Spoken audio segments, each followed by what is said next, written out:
Olá, boa noite. Meu nome é Érica, eu sou colaboradora do Conselho Regional de Psicologia, colaborando na subsede Baixada Fluminense, e hoje vamos dar continuidade à agenda de lives da Semana Especial da Luta Antimanicomial do CRP. Hoje estaremos nessa live assim, eu acho que é uma live muito elegante, né? Com Erotildes Maria Leal, ela é professora do Departamento de Medicina da UFRJ. Cristina Ventura, psicóloga, doutora em saúde mental, pesquisadora do NUPSAM, professora de mestrado profissional da atenção psicossocial do IPUB. Marco Aurélio, psicólogo, doutorando em saúde coletiva, mestre em saúde coletiva, especialista em ensino na saúde e saúde do trabalhador, assessor em saúde mental da Secretaria Municipal de Saúde e psicólogo do DEGASE. Boa noite a todos. Eu vou começar pedindo para que a Erotildes possa iniciar essa nossa live, que tem o tema Atenção Básica e Atenção Básica e o Cuidado, Desafios e Iniciativas e Reflexões. Erotildes, boa noite.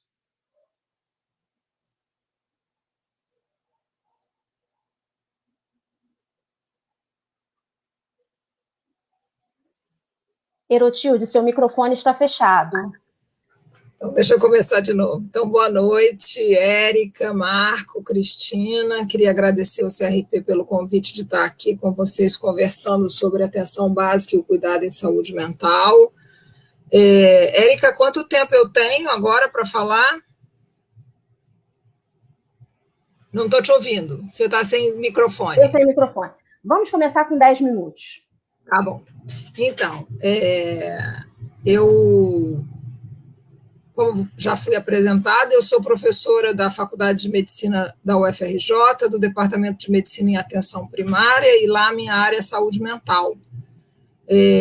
Então, é um pouco desse lugar da docência que eu vou falar para vocês, porque a minha entrada na atenção básica se deu a partir do trabalho da docência na universidade. E o trabalho da docência na universidade, ele se realiza hoje de uma forma mais intensa no curso médico, a partir do internato, que são os últimos anos do curso de medicina, onde os alunos passam 6 meses nas clínicas da família, e nesses 6 meses que eles estão na clínica da família, eles têm o desafio de aprender 3 grandes áreas em articulação, que é a área da medicina de família, de saúde mental e de saúde coletiva. Então, para começar essa nossa reflexão que vocês estão propondo, que é que a gente possa discutir um pouco sobre os desafios, iniciativas e reflexões, eu queria começar um pouco pensando o que é o âmbito da atenção primária, o que é o âmbito da saúde mental na atenção primária, né? Por que eu estou pensando isso? Porque nós estamos aqui, o Marco, que eu não conhecia, tive o prazer de conhecer agora, eu não sei qual é a formação, mas a Cristina é psicóloga, você, Érica, é psicóloga também, né? Você é psicóloga, você também, Marco, é psicólogo? Então, estamos três psicólogos e uma psiquiatra, e eu acho muito importante a gente começar situando que as ações de saúde mental e o cuidado em saúde mental na atenção primária, ele não é um privilégio dos psis, né? Então, acho que isso é uma primeira iniciativa muito importante. Somos 2 psis aqui, né? O psiquiatra e os psicólogos, e na saúde mental na atenção básica é muito importante que a gente entenda que o cuidado ele vai se construir a partir da ação compartilhada de vários atores, e que são atores que não têm uma formação tão psi quanto nós, né? Mas isso não os transforma em menos importante nesse âmbito de cuidado. Então, acho que é muito importante a gente poder pensar Vou tentar listar alguns atores que são importantes. Se a gente for pensar em termos de dispositivo, a gente pode pensar que o dispositivo do NASF é aquele que está mais próximo de nós, que somos PSIs, mas a própria unidade de saúde da família, ela tem protagonistas fundamentais, que são o médico de família, o enfermeiro de família e os agentes comunitários de saúde. Eles são atores muito importantes, sem o qual o cuidado em saúde mental não se produz na atenção primária. Então, isso é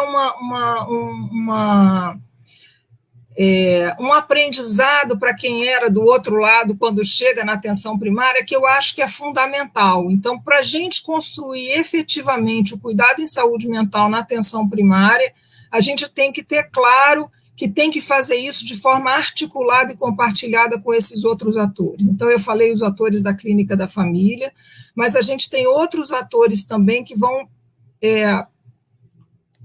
assim, protagonizar o cuidado em saúde mental no âmbito da atenção primária, que é o programa de saúde escolar, né? O programa de saúde escolar ele tem uma função muito importante como parceiro na construção das ações de saúde mental. A gente tem a área da assistência social e tem as iniciativas comunitárias. Então, por que eu estou falando isso? Porque nessa minha experiência hoje de quase 10 anos de trabalho na atenção primária, eu tomaria essa articulação com esses atores que são produtores do cuidado em saúde mental, o principal desafio que a gente tem hoje na atenção primária em saúde. Não é? Como é que a gente constitui equipe para desenvolver um cuidado compartilhado com esses parceiros, e aí eu estou falando de um desafio que requer a nomeação de um outro ator, que é o compartilhamento com a comunidade e com o usuário, que é também uma dimensão que está muito, até agora, a gente ser tomada por essa tragédia sanitária que a gente está vivendo, que é a pandemia, vinha muito enfraquecido e carecendo de investimento, não é? Como é que a gente torna a própria população e as pessoas que a gente cuida mais capazes de falar de forma ativa sobre a construção do seu tratamento e do seu cuidado. Então, eu não sei quanto tempo que eu falei já, você está marcando aí o meu tempo, Érica? Como é que eu estou de tempo aí? Você ainda tem 3 minutos, tem 3 minutos. Então, eu acho que eu posso fechar os meus 3 minutos dizendo que a articulação, então, intrasetorial e entre os setores, quer dizer, dentro do nosso setor e entre os setores, para mim, era até a gente ser colhido por essa pandemia, o principal desafio da atenção primária, e eu acho que é um desafio que vai se recolocar de uma forma muito mais radical depois que a situação de horror que a gente está vivendo. Então, eu encerro a minha primeira contribuição por aqui e agradeço a possibilidade de a gente continuar esse diálogo. Obrigada, Herô. É muito importante quando você cita que a atenção primária ela precisa de uma ação compartilhada. E é isso que a gente vê, porque se os atores não se comprometem, o trabalho não consegue ser desenvolvido. Então, são esses desafios que, agora, eu até achei interessante quando você fala que fomos abraçados, né, por esse período assim tão nefasto, e agora a gente precisa se reinventar, porque o momento vai ser esse, pós-pandemia, precisamos nos reinventar. O Marco, ele caiu, a conexão dele caiu. Eu vou pedir, a gente inverte a ordem, tudo bem, Cristina? Então eu vou passar para você agora, ok? Tudo bem, vamos esperar o Marco, então vou lá eu. Primeiro também quero agradecer muito ao CRP, a oportunidade da gente estar aqui conversando. fazer uma saudação. Nós todos somos antimanicomiais, né? E a gente está fazendo isso na Semana da Luta Antimanicomial. Agradecer, saudar meus colegas Erotildes, o Marco, que não está aí, a Érica, agradecer ao Tiago, né, através do Tiago Melício, através de quem eu recebi o convite. Marca meu tempo também, e vou tentar nesses também 10 minutos iniciais, um pouco, só para começar a conversa, também dizer da onde eu vou tentar aí, contribuir um pouco com esse debate. Eu tenho a impressão que o Tiago fez esse convite para mim, eu coordeno, eu sou do Instituto de Psiquiatria da UFRJ, né, do IPUB, e eu trabalho no NUPSAM, que é um núcleo de pesquisa em política pública de saúde mental. Eu estou nessa área da saúde mental há muitos anos, acho que são 32 anos já, e acho que tem 20 e poucos anos, né, que eu também tive experiência com gestão de saúde mental, com foco na temática da saúde mental de criança e adolescente, que foi uma agenda, uma questão, uma pauta, que entrou muito tardiamente no debate da reforma psiquiátrica, né? A gente situa essa questão, a entrada, né, da questão das crianças e dos adolescentes na agenda da saúde mental pública brasileira, depois da terceira Conferência de Saúde Mental em 2001. Isso é uma longa história, não é o caso aqui, mas sempre tive uma preocupação, e o grupo de pesquisa lá que eu trabalho também, de como promover, construir no Brasil uma rede de cuidados dentro da política geral de saúde mental para a saúde mental de criança e adolescente. Muita coisa aconteceu de 2001, né, até para cá.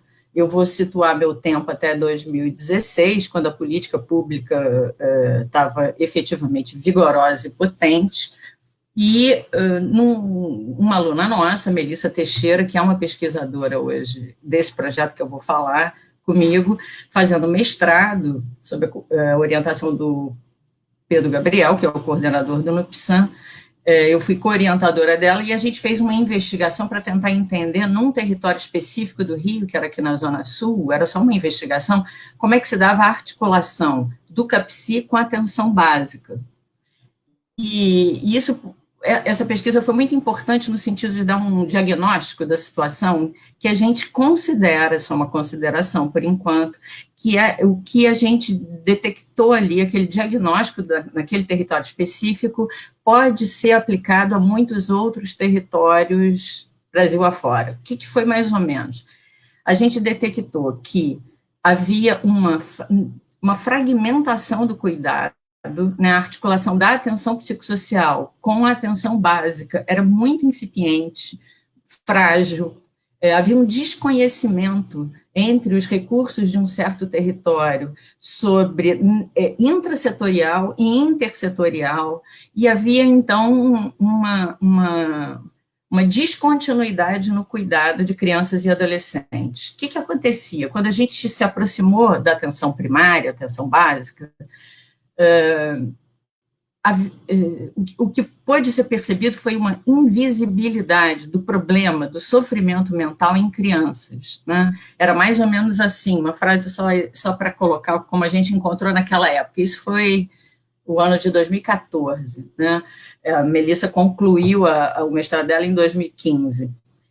Era mais ou menos assim, ou criança não sofre não, né? Isso, às vezes, é problema de comportamento, isso é problema de pai e mãe, isso é falta de educação, alguma coisa mais ou menos dessa ordem, ou o sofrimento de uma criança é uma patologia, não é para mim, eu não sei lidar com isso, eu até entendo que alguma coisa precisa ser feita, mas isso é para o especialista. E o que era especialista? Ou procurar um neurologista, que nem tem disponível assim na rede, ou medicar, né, ou mandar para a psiquiatria, mais ou menos isso. Isso em 2014, tanta coisa já tinha acontecido no Brasil. Com esse diagnóstico de um certo território, o que a gente um pouco concluiu foi há uma desassistência que está mantida para a questão do sofrimento mental em criança e adolescente. E o que eu estou chamando de sofrimento mental em criança e adolescente?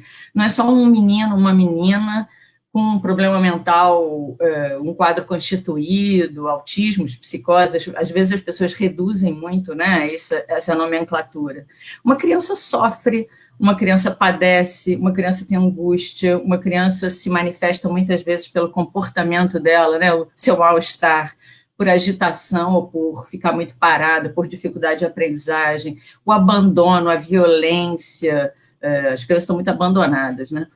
E havia então uma desassistência a isso, uma desarticulação entre os serviços, uma fragmentação do cuidado, e aí a gente começou a pensar como enfrentar essa questão, como apenas dizer que a intersetorialidade é importante, que a atenção primária é parceira, né, da atenção psicossocial, apenas insistir nisso, a gente considerou que isso não estava sendo efetivo. Buscando daqui e dali, encontramos, né, estudando, encontramos um projeto, né, chamado, que foi muito desenvolvido no Canadá e também no Reino Unido, que é um projeto chamado Cuidado Colaborativo. Tá? Foi uma perspectiva de modo de cuidar desenvolvida, não era para criança e adolescente diretamente, foi para adultos, mas era para ampliar o componente da saúde mental na atenção primária nesses países, né, que tem lá seus sistemas de saúde, o nosso SUS é muito específico, e o que eles diziam é o seguinte: mais do que apenas fazer referenciamento, óbvio, encaminhamento, isso não está atendendo as questões, né, da saúde mental. Isso ele estava pensando em casos de depressão, casos que precisavam de cuidado mais continuado, que só o serviço de saúde mental não estava dando conta, precisa parceria naqueles países da atenção primária. Mais do que isso, era preciso construir uma efetiva colaboração, um compartilhamento do cuidado entre a saúde mental e a atenção primária. Estudando isso, a gente construiu aqui no NUPSAM um projeto que é esse que eu coordeno, com mais 4 pesquisadores, venho coordenando há 5 anos, foi minha maior aproximação com a atenção primária aqui. A gente pensou assim, isso é uma via que pode ser interessante, eles têm uma série de componentes que compõem esse cuidado colaborativo. Entretanto, vamos tentar uma ousadia, isso é uma experiência, uma pesquisa, né, um projeto de pesquisa, extensão e ensino, que a gente está nomeando como projeto colaborativo, que ao invés de se reduzir, ao invés de ficar com a intrasetorialidade, como a Eurotildes falou, né, é uma coisa da intrasetorialidade, saúde mental, atenção primária, a gente pensou, e está fazendo, depois aí, em outro momento aqui a gente pode conversar melhor, a gente pensou em aplicar essa metodologia, ou pelo menos fazer incidir essa metodologia colaborativa, a partir da colaboração saúde mental, atenção primária, mas incluindo todos os intersetores.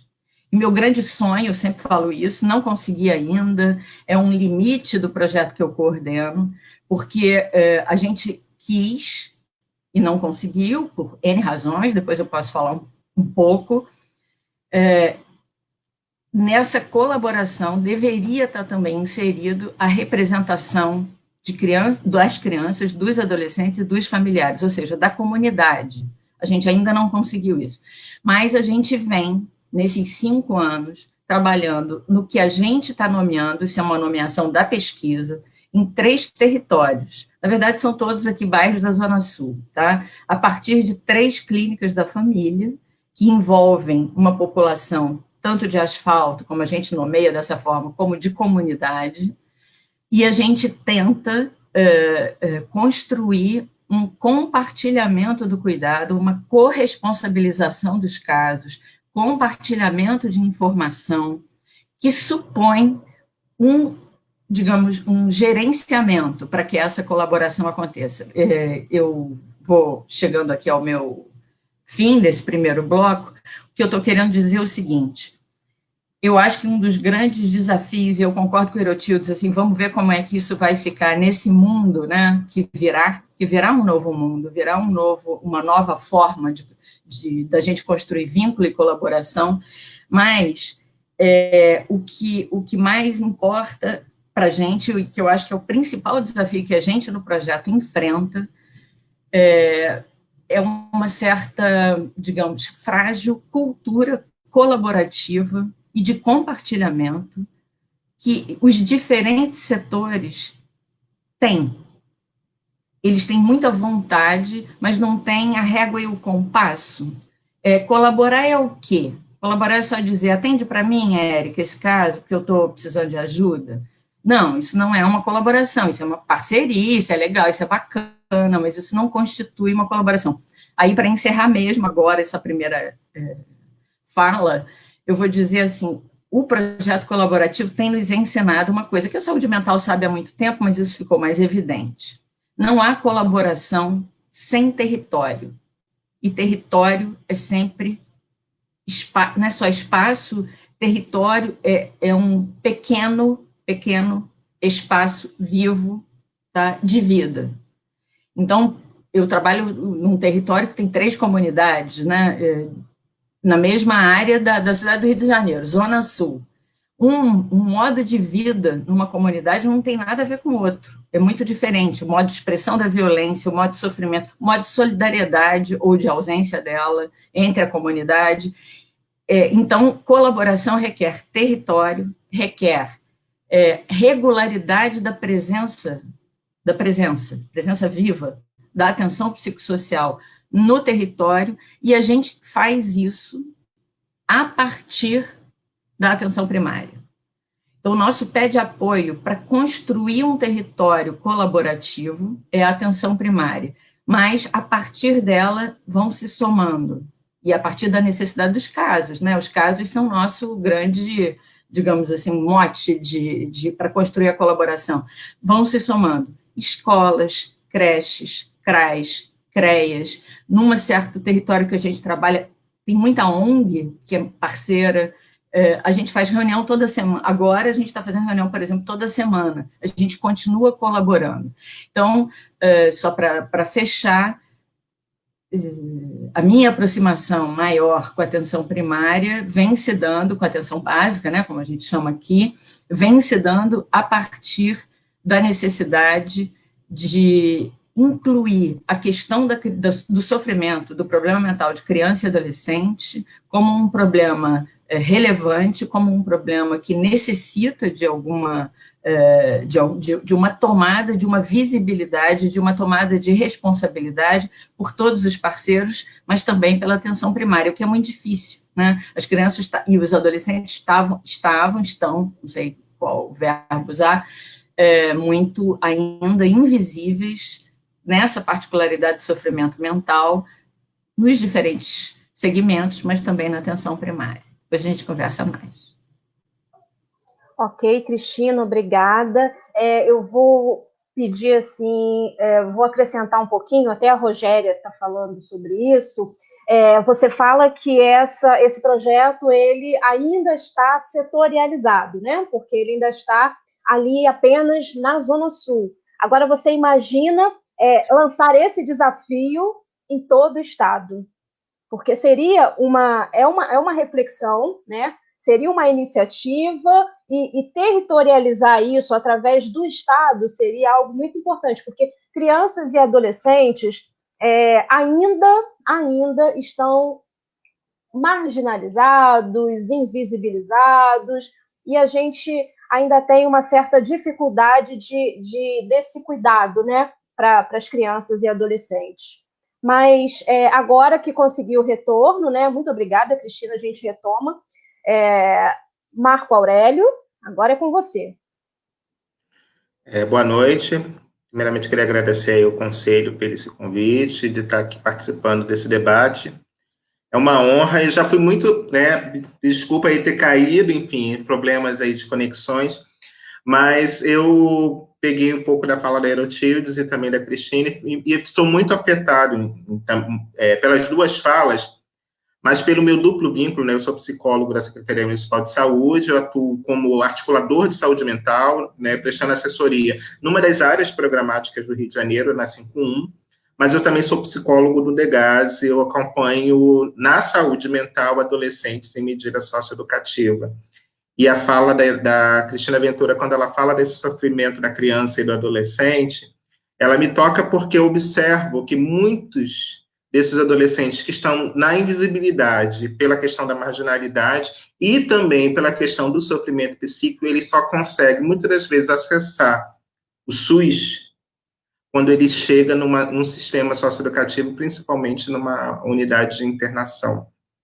E ali a gente observa, né, que as questões da infância vão para além daquilo que a gente aprendia, né, já tem quase 20 anos, quase 20 anos de formado, né, da questão do autismo e da psicose, né, eles ultrapassam outras questões e que a gente ainda tem muita dificuldade de discutir, não só na atenção básica, mas também na saúde mental. Né? E, então, eu acho que essa discussão que a Cristina traz, esse projeto que ela propõe, ele é muito rico para que a gente possa pensar um pouco mais como que a gente avança nesse cuidado à criança e ao adolescente e nas tecnologias de cuidados que a gente tem utilizado. Eu queria falar um pouco da minha experiência, né? Eu já tenho atuado na saúde mental, ali na CAP 5.1, nesse lugar do articulador, já há quase 7 anos, e a gente tem ali vivenciado todo um trabalho de construção, né, daquela rede, né? A gente chega num momento de uma expansão muito grande da atenção primária, a gente tem ali ainda aquele modelo mais antigo do PSF, e a gente vai no processo de expansão, onde a gente tem uma ampliação absurda, a gente tinha em torno de pouco mais de 10% de área coberta, para chegar a quase 70%. A ampliação também dos serviços, a gente só tinha um CAPS adulto e um CAPS infantil, e 3 ambulatórios de saúde mental, e a gente então vai tendo uma ampliação, com ampliação de CAPS, a instalação da equipe de consultório na rua, mas o grande desafio, por mais de que há uma grande implementação, a gente tem 12 equipes também de NASF, isso que é importante registrar, do que a implantação de serviços é aquilo que a Cristina traz de forma muito apropriada, é como que a gente constrói, de fato, uma rede. Porque implantar serviços, construir equipamentos, não significa efetivamente que a gente vai garantir o acesso à população, o cuidado de forma, e principalmente que essa rede se comunique e trabalhe de forma integrada. Então, um dos desafios que a gente, né, na assessoria de saúde mental e que a gente tem trabalhado lá na área, é muito nesse trabalho da rede intersetorial, mas também da rede intra. Porque a gente entende que esse cuidado de saúde mental, e na verdade o cuidado em saúde, ele não se dá somente a partir de um dispositivo. Ele se dá no território, ele se dá na articulação de todos os atores envolvidos, e aí isso quer dizer a atenção primária, a equipe de saúde da família, o NASF, a comunidade como um todo, e todos os outros dispositivos, a educação, a assistência social, a habitação, a guarda municipal, a Conlurb. Então, assim, a gente procura desenvolver ações que busquem convocar todos os atores a pensar os aspectos de saúde daquela população, buscando, de fato, garantir um cuidado e que se dê, basicamente, né, na lógica de base territorial. E como que a gente tem feito, então, esse desafio desse cuidado compartilhado? Né? A gente tem utilizado de alguns dispositivos que já são comuns, até pela rede de saúde mental, que é o próprio Fórum de Saúde Mental, as supervisões que acontecem no território, que são os supervisores dos CAPs, que fazem também uma supervisão territorial para os dispositivos. A gente tem utilizado esses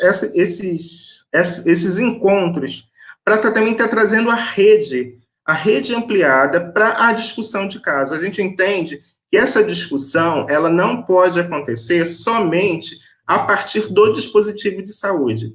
Então, por exemplo, quando a gente tem uma situação, um caso que a gente precisa articular com um caso de criança e adolescente. A gente vai, então, convocar a educação, a escola que está ligada àquela criança. A gente vai convocar o CREAS e o CRAS ligado àquela criança, o Conselho Tutelar, e a gente convoca toda aquela rede para poder discutir os casos pertinentes daquele território. Então, a gente vai construindo aí, né, as supervisões também por setores, né, entendendo que a gente trabalha numa área bastante extensa, que tem uma população aproximadamente 700 mil habitantes. Então, como a gente tem 3 supervisores, então a gente divide esse território em 3 áreas, e em cada área desse a gente vai construindo, então, essas supervisões, aonde a gente vai discutindo como a gente trabalha o compartilhamento do cuidado. E todos os casos, então, a gente vai definindo, e aí na construção do projeto terapêutico de cada caso, e também, não necessariamente de cada caso, mas também das especificidades daquele território, por exemplo. A gente discutir um território onde você tem uma grande concentração de criança e adolescente em trabalho infantil. Então, como que a saúde vai trabalhar aquele aspecto, como que a educação vai trabalhar aquele aspecto, como que a assistência social vai trabalhar aquele aspecto, e, sendo necessário, a gente ainda convoca a segurança, seja a Guarda Municipal, seja a polícia, o próprio Conselho Tutelar, para também estar discutindo aquelas ações. E a gente tem observado que, com essas experiências, assim, quando a gente convoca a rede, a gente trabalha nessa lógica da corresponsabilização, num primeiro momento houve muitos tensionamentos, porque é muito dentro dessa lógica, né? Às vezes a assistência ou a própria equipe de saúde da família, assim, eu tenho um caso para passar para vocês, né? A lógica do encaminhamento pelo encaminhamento, não entendendo a importância de um compartilhamento do cuidado. Mas a partir do momento que a gente foi insistindo, né, e resistindo também, nessa lógica do cuidado compartilhado, nos encontros permanentes, na discussão do processo de trabalho, como que a gente discute a saúde do território, dessa forma ampliada, convocando tanto a rede inter quanto intersetorial, hoje a gente tem tido um pouco mais de facilidade de cada um compreender o seu papel no cuidado diante, não só dos casos, mas como das questões que se apresentam no território, né? A gente tem hoje, como um grande desafio na atenção primária, as questões, principalmente da violência.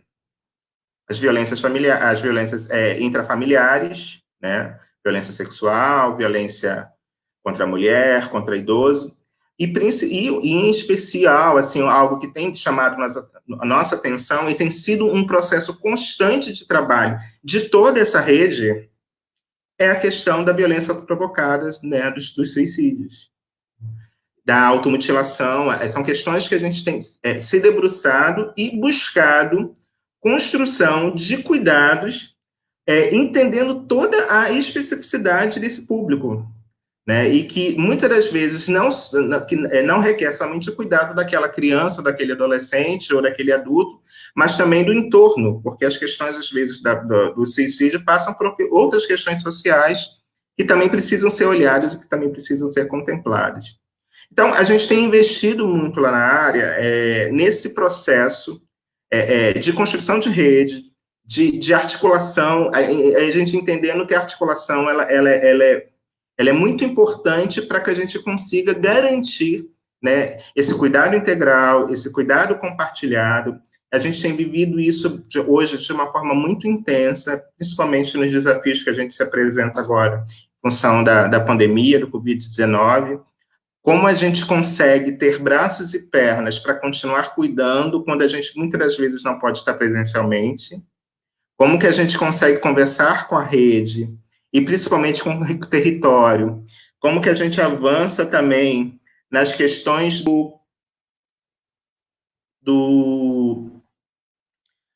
das tecnologias de cuidados, até mesmo de como que a gente faz atendimento remoto, como que a gente atende, como que a gente trabalha a crise de outras formas do que aquelas que a gente tinha convencionado.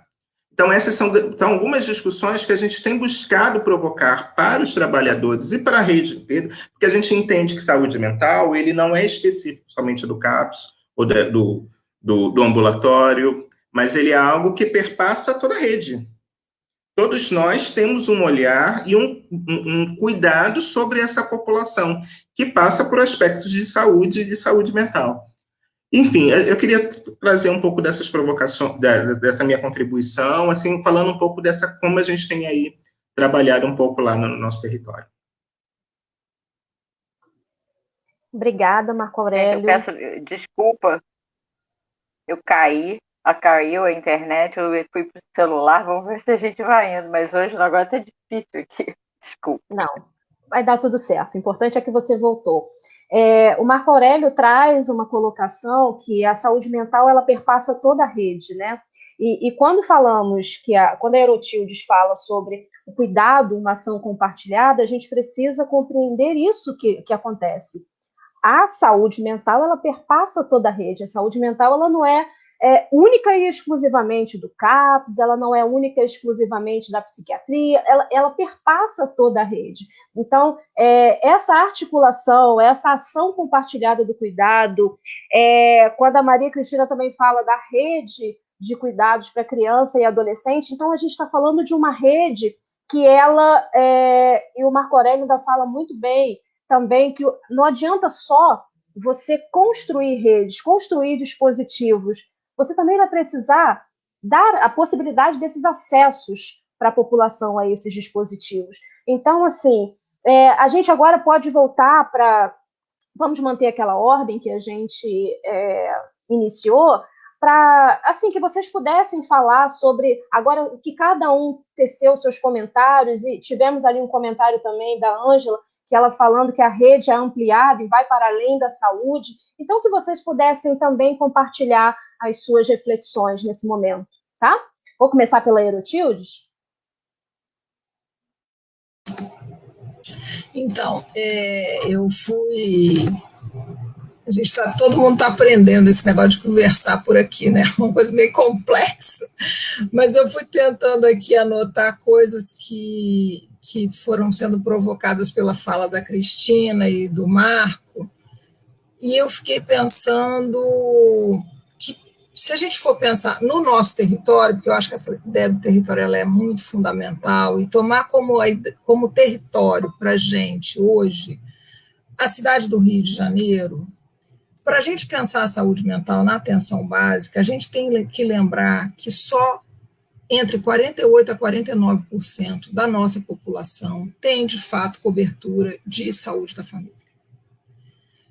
Então, quando eu tenho uma supervisão de território de CAPS, eu fui muitos anos de CAPS, eu estou neófita, perto dos anos que eu tive de CAPS, eu estou neófita na saúde da atenção primária, né, da atenção básica. Estou há 10 anos, tenho 30 anos de prática, toda feita na atenção psicossocial. Então, por que eu acho que essa é uma questão muito importante. Como o território da unidade de saúde da família ele é infinitamente menor do que o território de um CAPS tem um desafio absurdo, que é pensar, absurdo eu estou falando, não é de volume, mas é de complexidade de desafio, é pensar que ele vai cobrir áreas que têm experiências de atenção básica em saúde absolutamente diversas.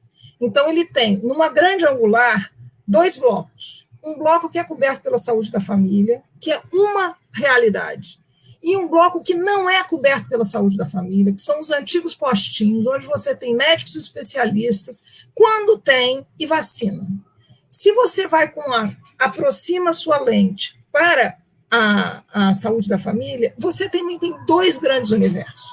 Você tem um universo de clínica da família, que você tem especialistas em medicina de família, você tem médicos e enfermeiros que são formados na medicina de família e eles têm uma perspectiva que é completamente diferente daquela clínica de família que tem qualquer profissional que foi parar lá, sei lá, um cardiologista, um infectologista, que foi ocupar o lugar de médico, e um enfermeiro que não é um enfermeiro especializado, por exemplo, um enfermeiro de emergência, que vai trabalhar naquela unidade.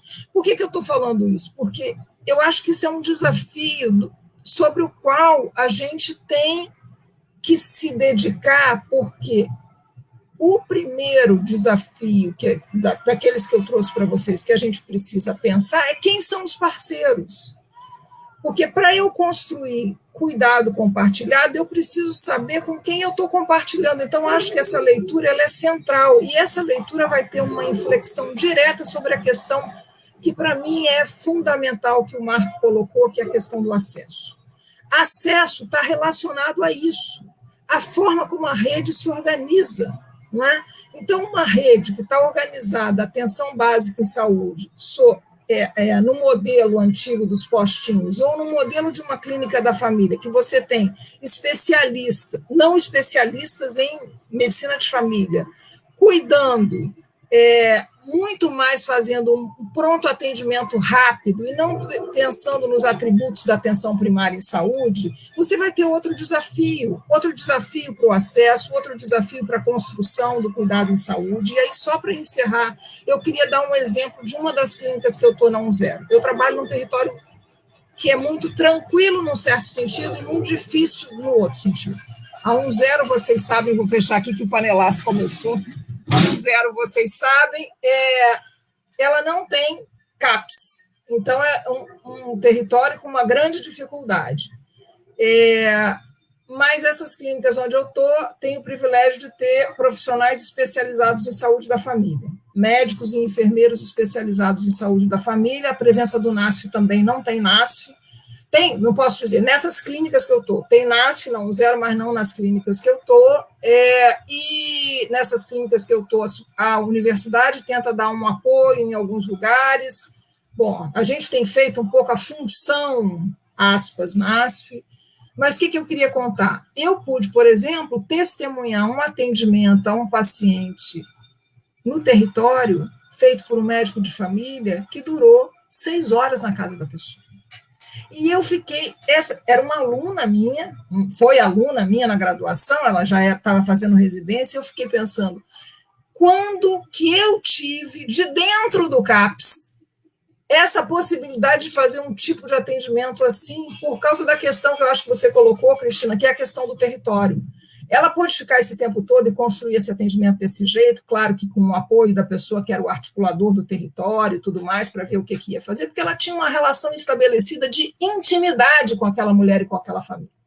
Então, eu estou falando isso porque também, quando a gente pensa o desafio da articulação, é muito importante que a gente identifique quem são os atores, para que a gente possa não tratar tudo igual. Porque eu acho que quando a gente trata tudo igual, a gente perde a possibilidade de circunscrever melhor a cada microterritório que eu estou narrando aqui, porque eu estou narrando microterritórios diferentes, quais são os desafios que a gente tem para a construção de um cuidado em saúde mental, e que serão desafios muito maiores depois que essa pandemia passar. Então, não sei se eu passei do meu tempo. Obrigada, Érica. Eu acho que foi isso que eu fui provocada nesse momento pela fala da Cristina e do Marco. Foi muito contundente, né, a sua fala, e realmente não tem como não se atentar para as especificidades territoriais. Então, e é importante prestar atenção nas parcerias, porque as parcerias precisam ser construídas para que assim o cuidado possa ser efetivamente, né? Marcos, você quer fazer algum comentário agora, Marcos? Desculpa, Marco. Sem problema.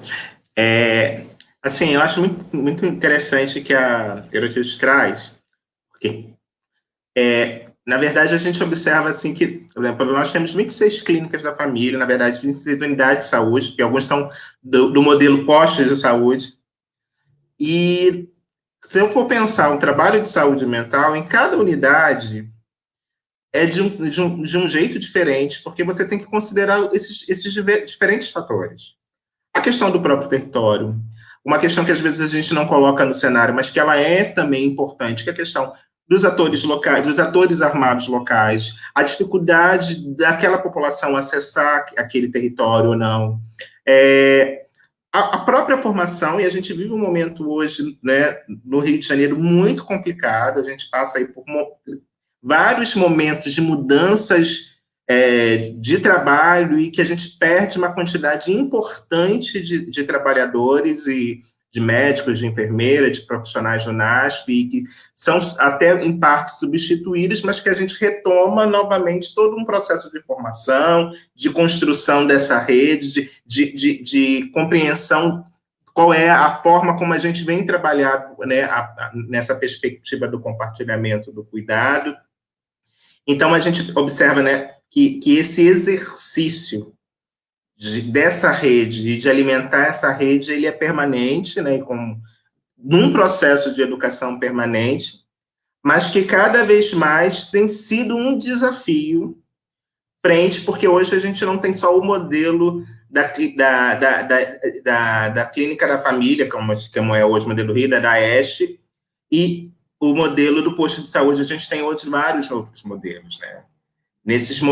Vários outros modelos que se apresentam no território e que se colocam desafios, porque cada vez mais a visita domiciliar, ela é um desafio e a gente entende a potência dela, o trabalho mais próximo do território, porém, ainda, apesar de todas essas dificuldades, a gente tem observado a potência da atenção primária no cuidado a essa população e principalmente na articulação do CAPS. Né? Hoje eu vejo que os CAPS que a gente tem, com a intensidade do território, com a vulnerabilidade dele, que produz aí uma demanda de atendimento importante, ela não seria possível, né, o CAPS realizar o trabalho dele, do acompanhamento à crise, do acolhimento à crise, sem a atenção primária.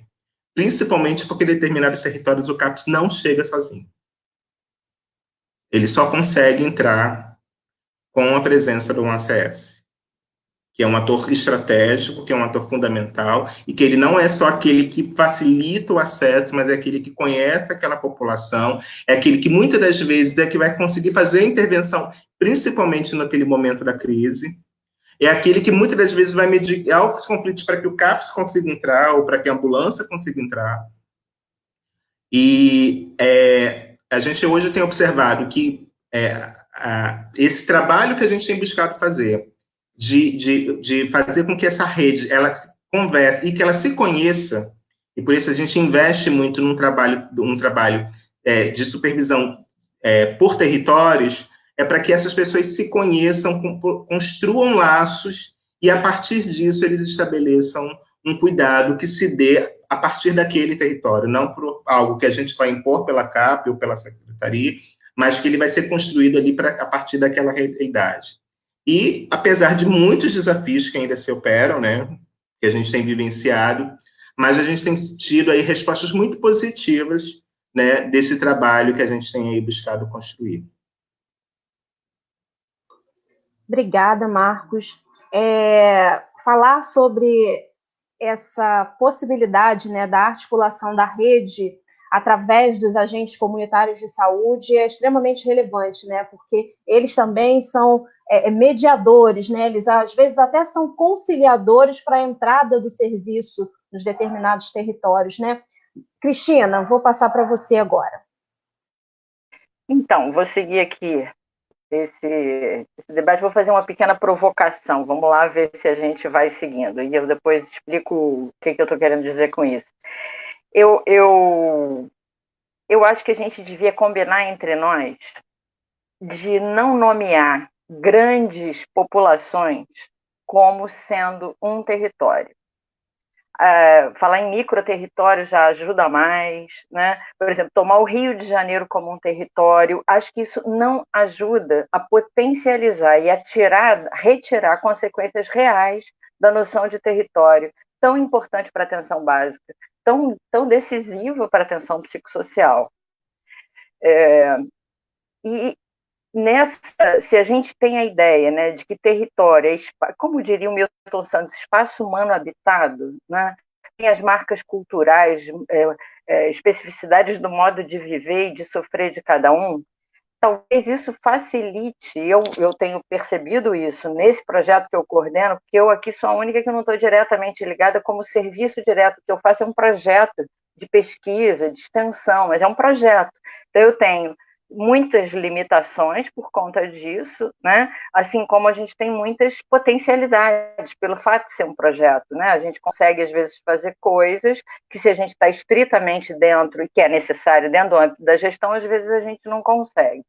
Na ideia dos territórios, a gente está trabalhando com uma coisa que é mais ou menos o que o Marco e a Eurotilde estão falando, eu vou dizer de outra forma, mas que são os atores-chave. Eu tenho aprendido muito que você vai fazer parceria com a institucionalidade de um certo setor, seja saúde básica, seja assistência social, CRAS ou CREAS, seja escola, creche, bem, são setores, educação, esse e aquele. Você vai fazer parceria com o setor, porque a gente está trabalhando dentro de políticas públicas e a gente defende a institucionalidade das políticas públicas, né? Estou considerando que vocês defendem também. Mas a gente não faz parceria com uma equipe diretamente, né? É preciso ver o ator-chave que, em sendo parceiro, pode catalisar e depois difundir aquele modo de operação do cuidado no restante da equipe.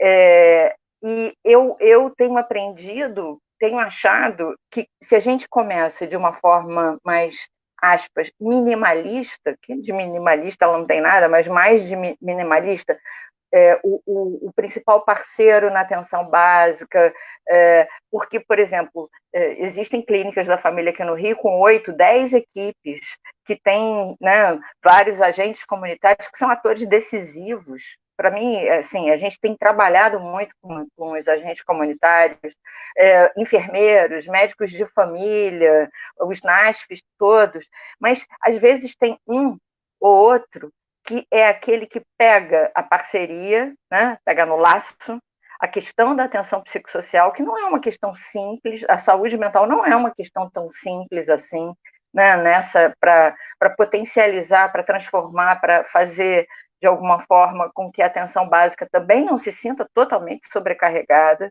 Às vezes é a partir de um que a gente estende para muitos. Então, isso é eu tenho combinado, né, nesses territórios que eu trabalho, com a equipe de pesquisa lá que a gente está junto no NUPSAM, que uma coisa é a área de cobertura de algum serviço ou de alguma clínica, outra são os territórios, né? Os territórios precisam ser delimitados. E eu até, falando dessa questão da pandemia, quando isso tudo começou, e todos nós estamos afetados por isso, né, eu fiquei muito preocupada se a gente continuaria, se seria possível alguma perspectiva colaborativa que incidisse no cuidado do menino e do adolescente, né? Não adianta a gente ser colaborativa entre nós, equipe, que às vezes tem disso, né? Mas eu fiquei preocupada, será que a gente vai conseguir ser colaborativo para incidir de alguma forma, em alguma forma de acompanhamento ou cuidado dos meninos e meninas que estão nos territórios? E eu vou te dizer uma coisa, eu estou absolutamente interessante, né, surpresa, como na adversidade, eu não estou defendendo a adversidade, mas como na adversidade as políticas sociais fortes ganham força e decisão.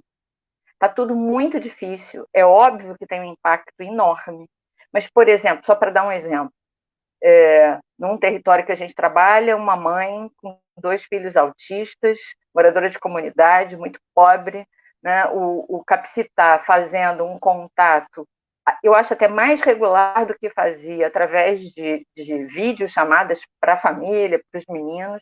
Num momento desse, a mãe disse, né, que estava sem comida, estava com medo do frio chegar, não tinha roupa, não tinha agasalho, e ela numa comunidade, cada um, o CAPCI, a técnica de referência pelo celular, a gente, como está fazendo reuniões, como essa nossa aqui, com todos os territórios, e agora a gente faz toda semana, porque a gente sempre esteve nos territórios semanalmente, mas não fazia reunião intersetorial toda semana, agora a gente está fazendo.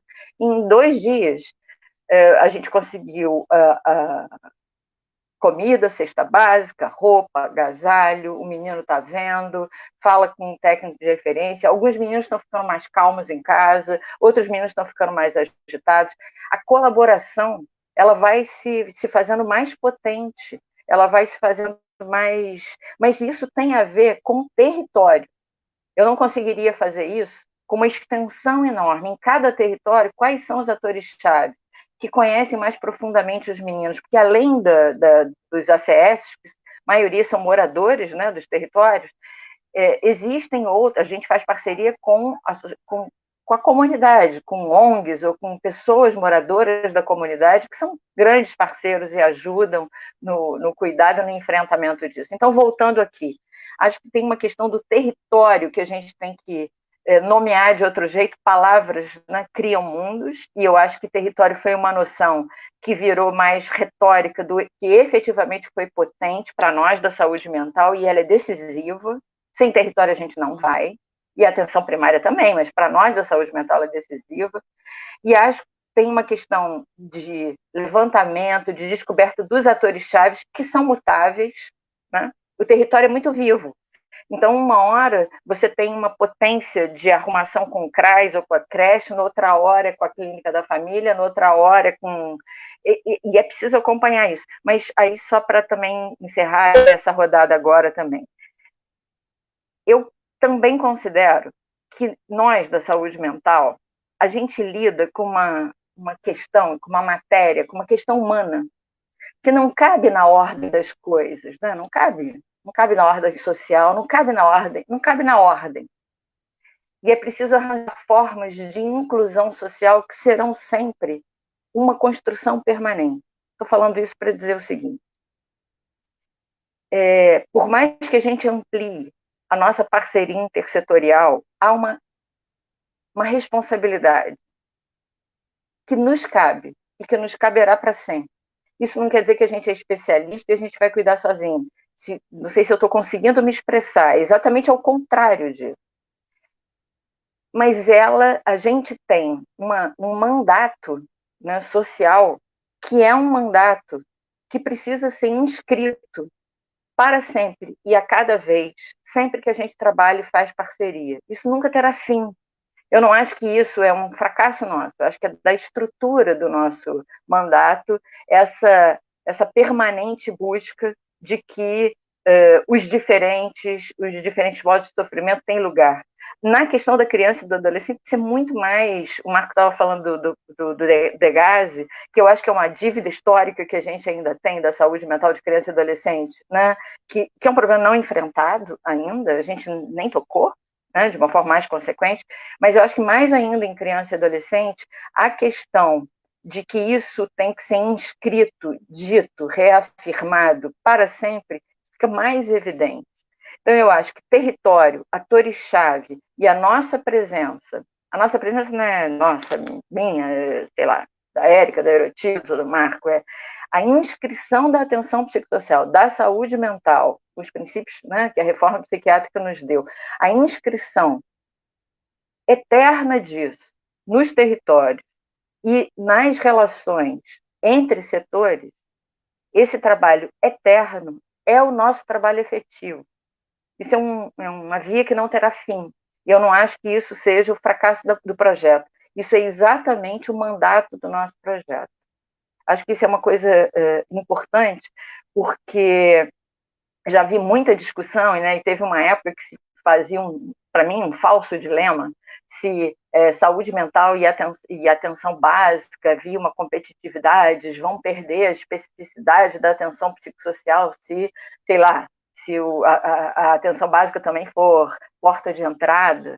Para mim é um falso dilema, é um falso problema, porque a complexidade da matéria com a qual a gente lida, ela também nos ensinou que sozinho nenhum de nós pode arranhar a questão, né? E aí quem vai ficar mal são os usuários, quem vai ficar de alguma forma desassistido são os usuários. Mas também não quer dizer que, já que temos que fazer junto, podemos fazer tudo, todos nós, todo mundo.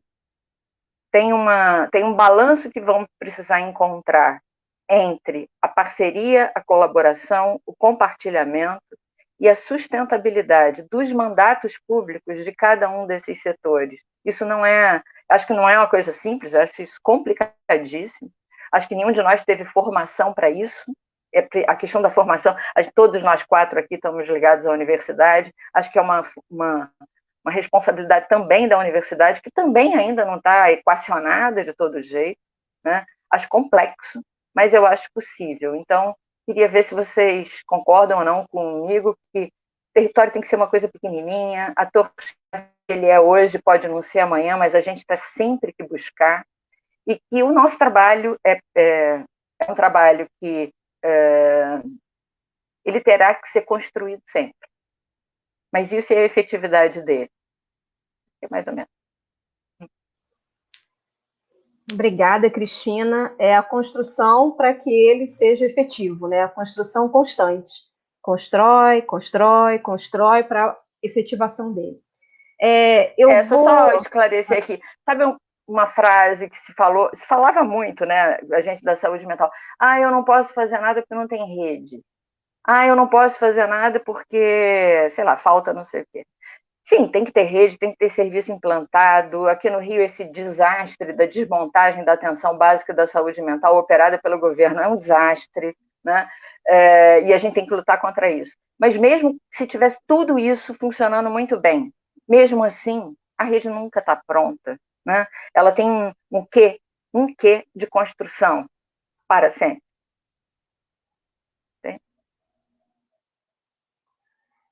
É isso. Eu vou fazer aqui alguma leitura, algumas perguntas, e aí eu acredito que vocês fiquem à vontade para poder discutir, para poder falar sobre elas. A Cristal, ela fala, nessa discussão, queria perguntar sobre a relação do cuidado em saúde mental na atenção primária de saúde com o secundário, pensando nos casos moderados. Eu vou fazer mais uma leitura. A Rita de Cássia fala que é muito boa essa intervenção, Cristina. A atenção primária são muito desiguais, né? Não dá para falar em uma AP com IDH baixo, etc. Precisa situar melhor. O Tiago, ele também apresentou aqui um questionamento. Deixa eu buscar aqui rapidamente. Na opinião de vocês, quais desafios para a promoção do cuidado em saúde mental aparecem com a pandemia? Muitas pessoas têm chegado às unidades básicas de saúde com ansiedade, seja por medo, seja pelo isolamento, além de inúmeros outros fatores que geram demandas em saúde mental. Com vocês. Como é que é a pergunta do Tiago? Eu acabei não conseguindo. Está começando um fora Bolsonaro aqui, mas eu não tenho como fechar, tá, gente? Os desafios... Como é a questão do Tiago? Os desafios... Na opinião de vocês... Tá. Na opinião de vocês, quais desafios para a promoção do cuidado em saúde mental aparecem com a pandemia? Porque muitas pessoas chegam nas unidades básicas de saúde com ansiedade, seja por medo ou pelo isolamento, além de inúmeros outros fatores que geram demandas em saúde mental.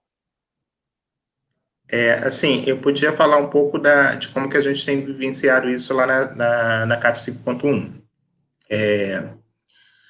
Tem chegado alguns usuários com um quadro de ansiedade. A gente tem feito recentemente uma reunião com os profissionais e conversado um pouco isso.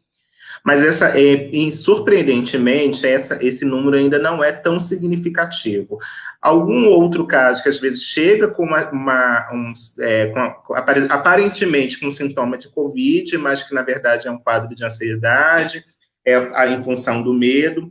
Mas a gente tinha uma ideia inicialmente de que esse número ele seria maior, né? E uma das questões que a gente vem apontando que talvez, né, após esse momento aí maior de isolamento, isso vai se apresentar mais.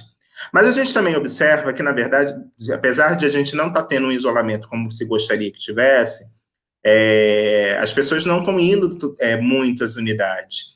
E como a gente tem trabalhado muito nesse monitoramento dos grupos prioritários, hipertensos, acamados, cada profissional do NASF e também os profissionais da atenção primária têm buscado fazer contato via remoto com esses grupos de risco e com os usuários de um modo geral, o que eles têm trazido como informação interessante é a dar satisfação de poder, apesar de todo essa questão do isolamento, receber algum contato de algum profissional de saúde, né? Eles se sentem muito acolhidos e falam um pouco dessa angústia, principalmente os idosos, né? Dessa angústia do isolamento, do distanciamento familiar e dos medos que os acometem. E tem sido muito interessante que todo profissional, e aí não só de psicologia, tem se reconhecido nesse lugar de fazer esse acolhimento aí e de uma escuta mais empática diante das questões da pandemia. Agora, o que a gente realmente observa, né, e que a gente não só na 51, mas no município do Rio de Janeiro, é a questão dos profissionais de saúde. Esse, sim, hoje tem sido objeto de intervenção dos profissionais de saúde mental. Assim, eu mesmo tenho atuado diretamente, né, porque a questão da saúde do trabalhador hoje ela se apresenta como uma questão importante e que constantemente ela é colocada a escanteio, né? A gente tem colegas que estão morrendo, tem colegas que estão internados, a gente tem colegas que estão com quadros de pânico e de ansiedade importantes em função do medo, em função do risco de contaminação, pelas questões mesmo da ausência do EPI de forma que deveria ter, pelo isolamento, que muitas das vezes se colocam com medo de contaminar a família. E, inclusive, a gente tem construído, né, junto com a Superintendência de Saúde Mental, uma escuta a esses profissionais de forma remota. Na própria CAP, a gente também tem feito um trabalho, inclusive, de ir às unidades para conversar com os gestores e com os profissionais, até numa perspectiva de buscativa, porque a gente entende que a gente não pode deixar os trabalhadores sozinhos e a gente precisa, de alguma forma, construir algum cuidado nesse momento que a gente está ali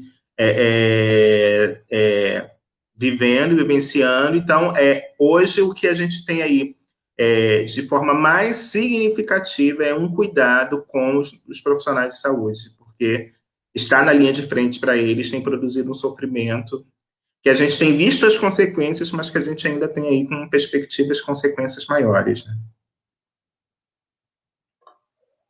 Deixa só eu fazer uma retificação na pergunta da Rita, porque ela fala sobre as áreas programáticas com desigualdades, tá? Só para retificar.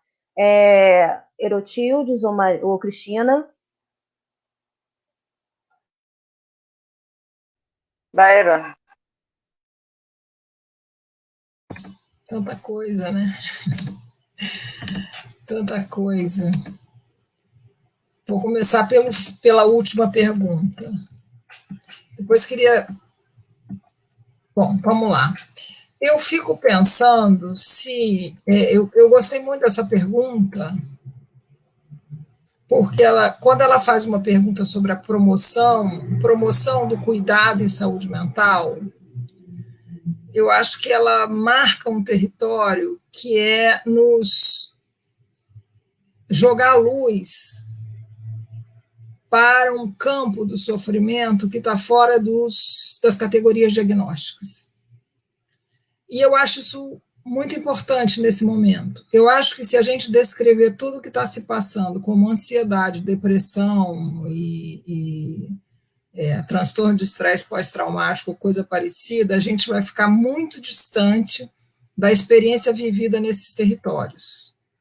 Nos territórios onde a gente habita, né, para pensar aí. Então, eu acho que uma questão central, eu acho que é a experiência das perdas e do luto. Eu acho que isso a gente vai ter que atravessar de uma forma como a gente nunca teve que pensar antes. Porque a experiência do luto, ela tem requerido, tanto dos profissionais de saúde quanto da população, uma reinvenção de uma tradição que nos organiza enquanto pessoas e sujeitos, não é? Que é a possibilidade da gente se despedir de quem a gente gosta. E o problema não é a despedida só da morte, a despedida no processo de finitude.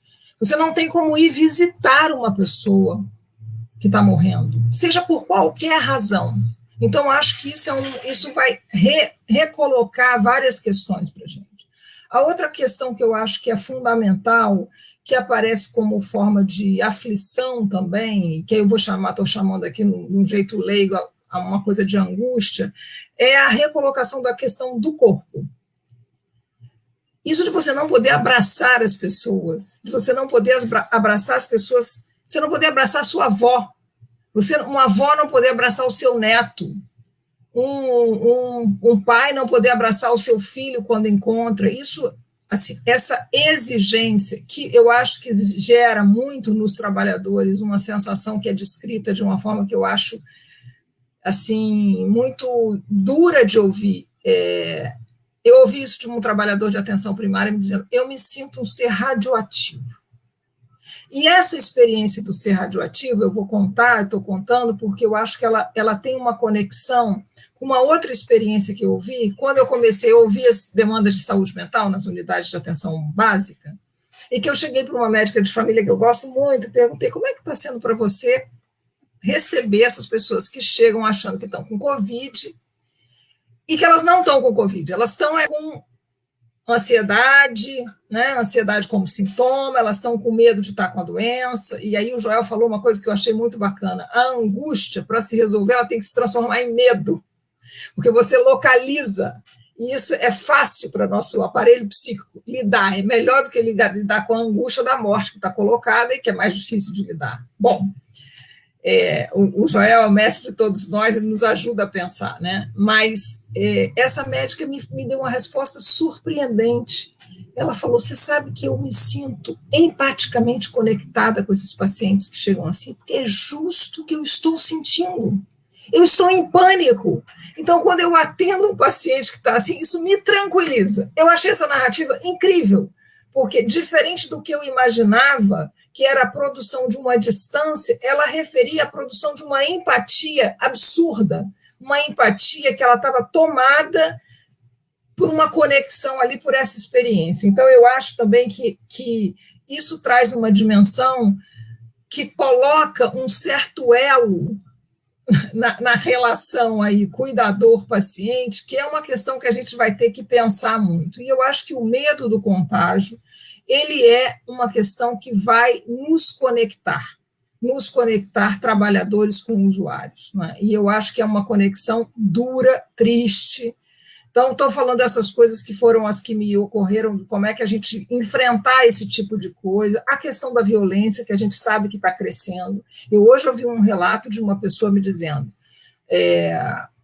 que uma pessoa que trabalha com ela fala: eu não posso cumprir o isolamento, porque eu não suporto ficar na minha casa, eu toda hora tenho que inventar de fazer uma coisa no mercado. Porque a condição de vida cotidiana ali é muito difícil. Então, eu estou falando de coisas que eu acho que são coisas que vão requerer ferramentas, que são ferramentas um pouco diferentes se a gente descrever esses problemas como ansiedade, depressão. Eu acho que essas ferramentas não vão dar conta, né?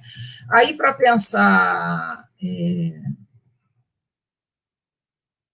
a questão da desigualdade que a Rita coloca, eu acho que ela é uma questão muito desafiadora, né? Porque, como foi organizada a atenção primária no Rio de Janeiro, tem essa questão que você colocou, Cristina, que é o desafio de pensar a noção do território, que eu acho que o que pode nos ajudar a trabalhar com a noção de território é saber para que a gente está perguntando, o que a gente quer perguntar ao território.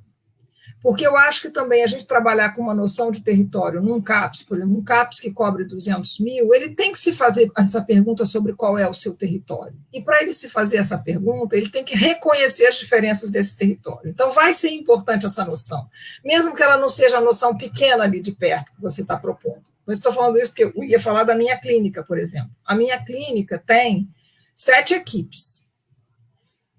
Ela cuida do Morro do Estácio, que vocês conhecem, porque está aqui, é da nossa história do samba. A parte de cima é totalmente diferente da parte do meio do morro, não é? Então,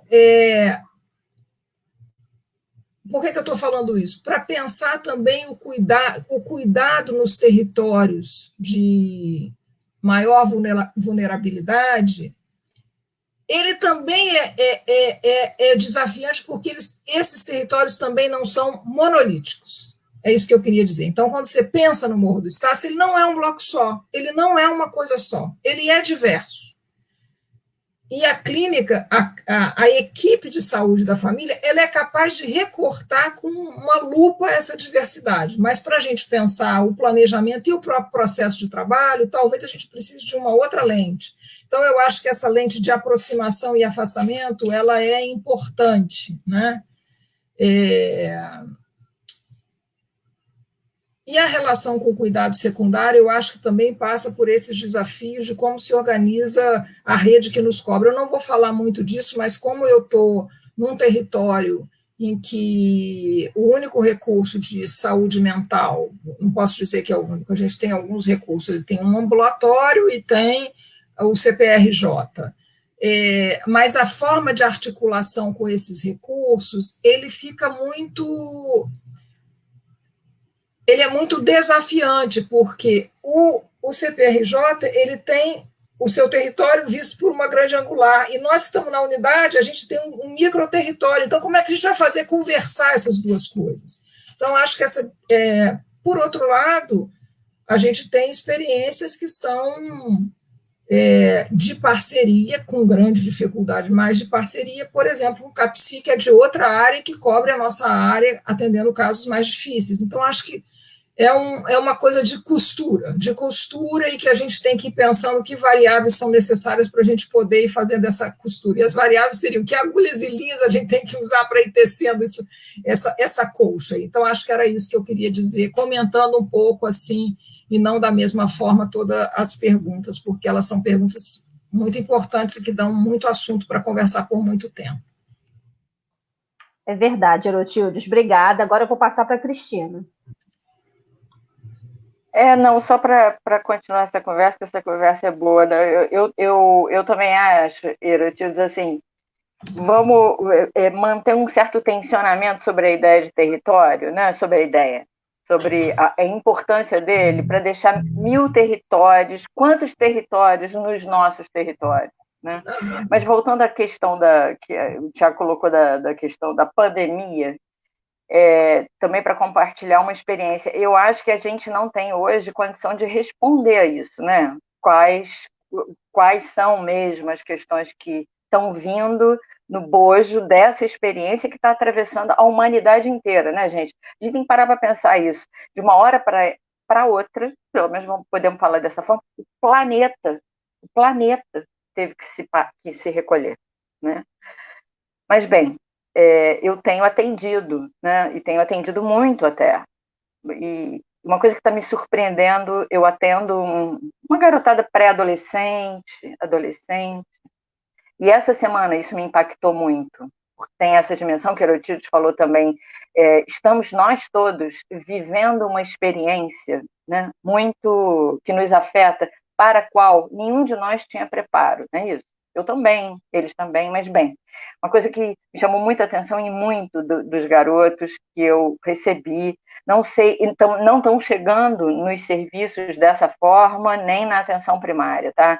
Mas estão aí colocando, que é mais ou menos o seguinte, eles estavam indo bem aí nessa experiência mais ou menos bem na experiência da quarentena, até que começa o mês de maio vai adiante, e eles estão com clareza de que esse isolamento permanecerá ainda por um tempo.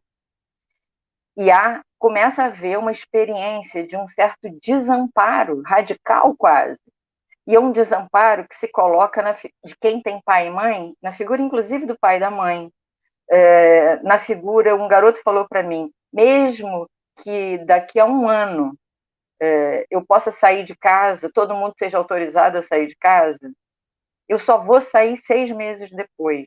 Eu falei, mas por quê? E a história é a seguinte, a questão política desse país, o que ele ouve na televisão, o que afeta ele... A mãe morreu, ele mora com o pai, né?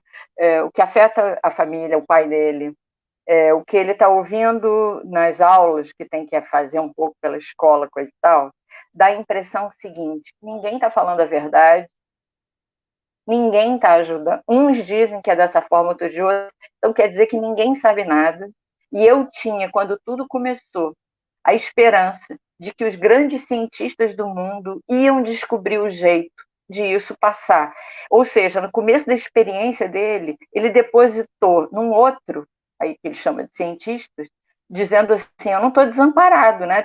Haverá um adulto, um cara mais que já estudou, que vai acabar descobrindo o que é a nossa esperança.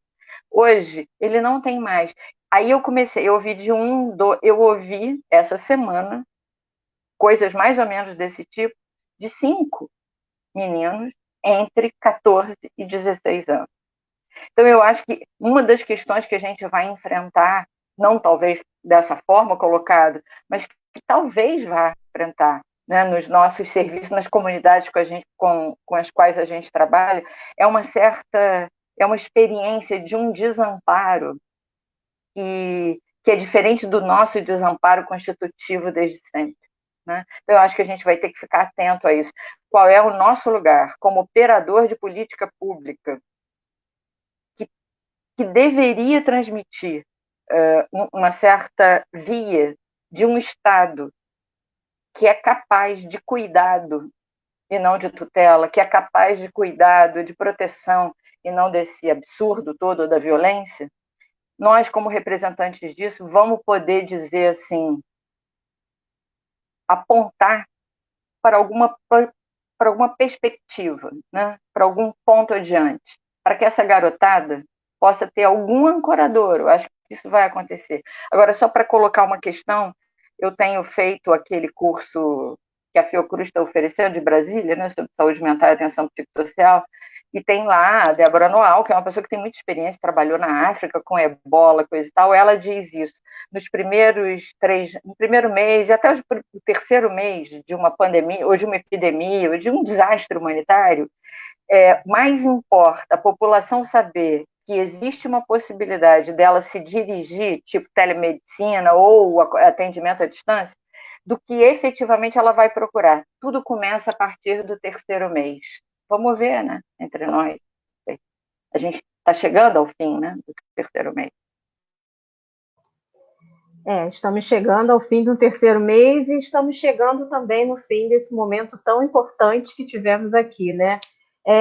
Eu quero agradecer, porque assim, fizemos assim uma grande tessitura, porque a atenção básica e o cuidado em saúde mental, sabemos dos desafios, temos algumas iniciativas e aqui foram bastante reflexões retiradas nessa noite. Então, eu quero agradecer muito a Erotildes, agradecer a Cristina, ao Marco Antônio, e agora eu vou pedir para que vocês façam as suas considerações finais para que a gente possa se despedir, começando pela Erotildes. Deixa eu abrir meu microfone aqui.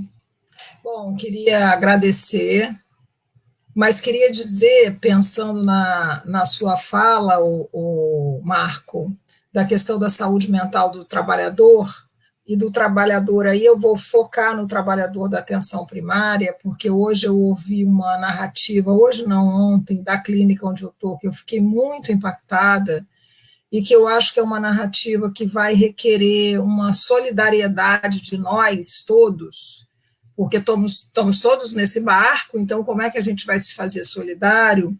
Que tem a ver, Cristina, com a situação do país, que a gente não falou muito pouco, né? E que ela está diretamente ligada a tudo isso que a gente está vivendo, é a chegada de pessoas na clínica, aos berros, brigando com os médicos e com os enfermeiros por causa da questão da cloroquina e dizendo que a gente quer matá-los, porque não dá prescrição para eles. E saindo muito revoltados e indo para as UPAs para conseguir a receita e voltando para esfregar na cara do profissional que disse que não daria, porque não há evidência científica.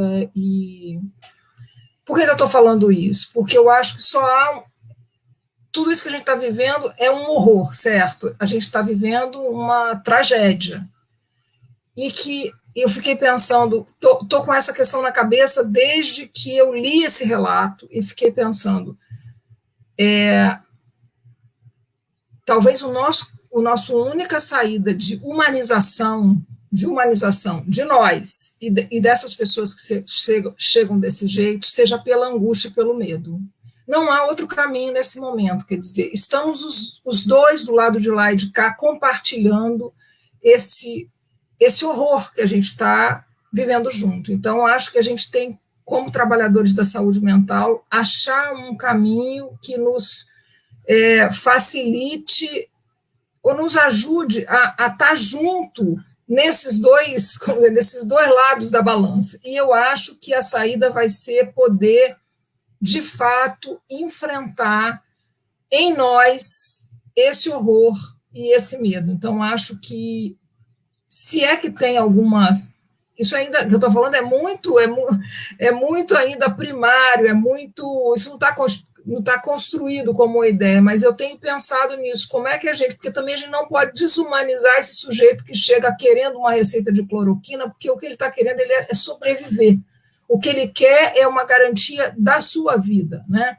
Por outro lado, eu não posso querer que o médico entenda isso também, ou o enfermeiro que recebe, ou o ACS que recebe na porta, naquele pânico, que ele seja empático, só dizer, você precisa ter empatia, você precisa arranjar tempo para conversar, ou coisas dessa natureza. Então, como é que a gente vai fazer esse trabalho, que é um trabalho de ourives, assim, de poder colocar o nosso medo e o nosso horror na cena, de forma a ele não nos assombrar, que é uma palavra que eu adoro, porque senão ela vai voltar nos assombrando. E eu acho que isso tem a ver com essa tragédia também social que a gente está vivendo, que foi intensificada pela questão da pandemia, mas ela já estava aí. Então é isso, espero que a gente possa achar esse modo juntos. Obrigada, Erotildes. Marco Aurélio.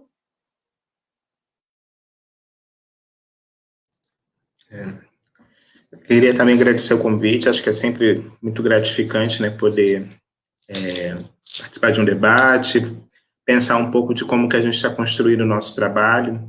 Eu estava ouvindo a Erotilde falando sobre toda essa questão mesmo, né, de como que o profissional de saúde se coloca diante da população, né, e hoje eu vivenciei uma experiência, infelizmente ela já está sendo recorrente nesse momento, eu tive que ir numa unidade de saúde, uma clínica da família, onde um profissional havia falecido no dia anterior em função do Covid-19, e a equipe extremamente fragilizada diante de toda a situação da perda dessa profissional, uma profissional muito querida ali naquele coletivo, e as falas dos trabalhadores era muito interessante, porque ela era muito marcada por uma relação de amor e ódio para com a população. Porque essa população que a gente cuida, que a gente dá a vida, ao mesmo tempo ela insiste em entrar aqui sem máscara, ela nos agride, ela nos desrespeita. Essa população é uma população que não permite que a gente possa minimamente fazer o luto, porque a gente tem que permanecer aberto e a gente tem que continuar atendendo. Ao mesmo tempo, uma raiva de um sistema que não permite que eles possam fazer o serviço deles da forma digna, quando chega um usuário e que a ambulância não chega e esse paciente vai descompensando, ou quando a atenção, a urgência e emergência, eles encaminham com uma avaliação e aquele paciente chega naquele outro ponto de atenção e eles dão alta, e no outro dia essa pessoa morre no território, quem vai dar o óbito, né, o atestado de óbito é o médico da clínica da família, é a medicação, porque é a briga pela cloroquina e por outras medicações que também estão em falta. Então, é um misto de uma série de sentimentos, né, e quando eu falo dessa questão da saúde do trabalhador e da saúde mental, né, dos trabalhadores, hoje ela está permeada por todas essas questões, a questão do desmonte, a questão do próprio medo do próprio trabalhador, mas por todas essas questões políticas que estão atravessadas. E de que realmente eu entendo que hoje a atenção psicossocial ela precisa olhar mais para a questão do trabalhador, para esses aspectos, e eu não falo só do trabalhador de saúde, porque a gente também não está conseguindo olhar para os demais trabalhadores. Como que a crise vai produzir efeitos na população de modo geral, da população trabalhadora, na população desempregada, como os aspectos do trabalho vão estar produzindo sofrimento para as pessoas. E eu acho que essa discussão é uma discussão que a gente precisa começar a ter. Eu acho que também é muito importante a gente considerar a repensar um pouco porque as tecnologias de cuidado. Esse momento de pandemia, onde a gente não consegue estar no território da forma como a gente deveria, que a gente tenha experimentado algumas ações remotas, a gente precisa pensar, enquanto atenção psicossocial, enquanto atenção primária, quais são as formas de cuidado que a gente precisa estabelecer. Discussões que a gente já estava tendo, a gente sabe que os ambulatórios, de muitas das vezes, você fica lá com aquela fila do CISREG e as pessoas, às vezes, conseguem a vaga e as vagas não vêm. O absenteísmo no ambulatório é enorme. Então, a gente tem aí questões do cuidado e do cuidado em saúde mental no secundário, e na atenção primária e no CAPS, principalmente também nas questões do acolhimento à crise, que a gente precisa discutir. E agora, com a questão do isolamento, com a questão do atendimento remoto, que está se colocando como algo que vem para ficar, com pandemia ou sem pandemia, a gente precisa trazer essas discussões. Eu acho que esse momento está um momento muito rico, e acho que essa discussão aqui ela vem contribuir com isso, para a gente poder pensar um pouco mais na questão do cuidado, nessas tecnologias que a gente tem utilizado na atenção psicossocial e na atenção primária. Obrigado, gente, pelo convite. Cristina? Então, primeiro também quero agradecer muito a oportunidade da gente estar conversando aqui, dessa possibilidade de ampliar esse debate. Acho que estão encerrando, né, a Semana da Luta Antimanicomial, e é uma honra estar participando disso. Seremos antimanicomiais para sempre. Eu queria colocar só duas coisas para encerrar, um pouco para compartilhar também.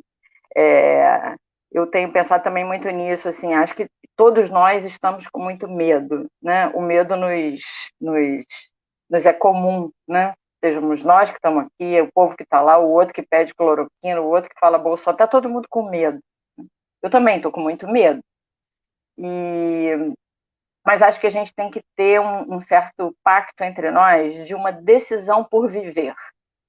E essa decisão por viver precisa ser, eu estou falando isso para ver se eu me convenço também disso. A decisão por viver tem que ser aquilo que me faz suportar o insuportável do isolamento. Né? Então, há uma insuportabilidade, ou porque quem está sozinho no isolamento é insuportável, quem está com outras pessoas ou com família grande é insuportável, há uma insuportabilidade desse isolamento. Mas a gente tem que ter uma decisão por viver, e isso significa uma decisão por suportar, se cuidar, e cuidar do outro, claro. Né? Acho que isso é uma coisa. A outra, que também acho que nos é comum a todos, e aos usuários, a todos nós, é o seguinte: essa experiência nos coloca num certo patamar, no mesmo plano, que a gente não sabe. A gente não sabe, a gente não estava preparado para lidar com ela. A gente está aprendendo, a gente não tem solução, a gente não tem saída, a gente não sabe tudo que vai acontecer. As nossas matrizes de leitura do mundo, de explicação, de qualquer coisa, acho que pouco leem esse fenômeno que a gente está vivendo, mas também não é para jogar tudo fora e começar tudo do zero. Né?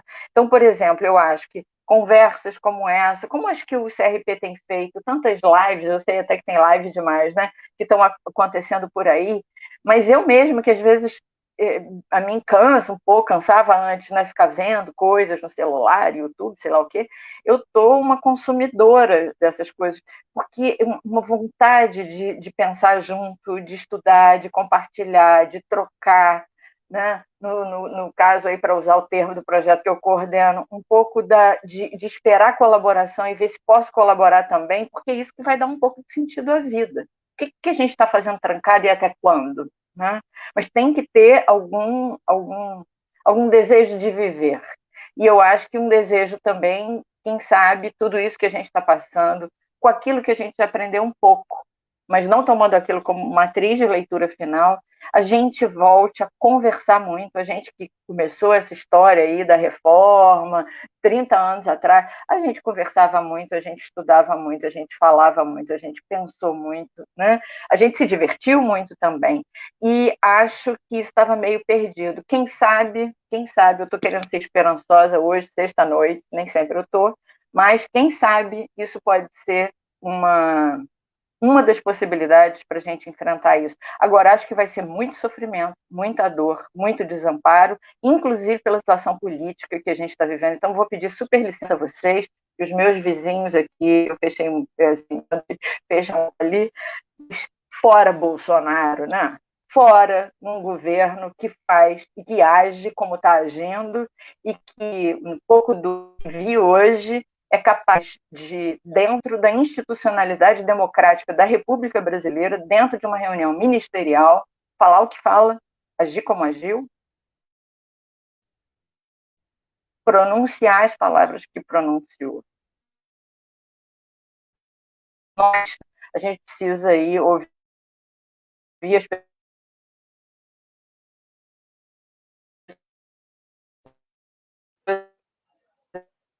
Eu acho que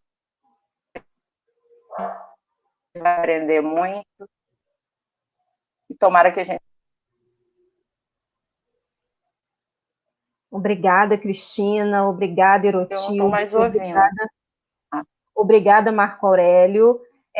Que possamos compartilhar, né, esse desejo de viver ainda com os desafios que enfrentamos.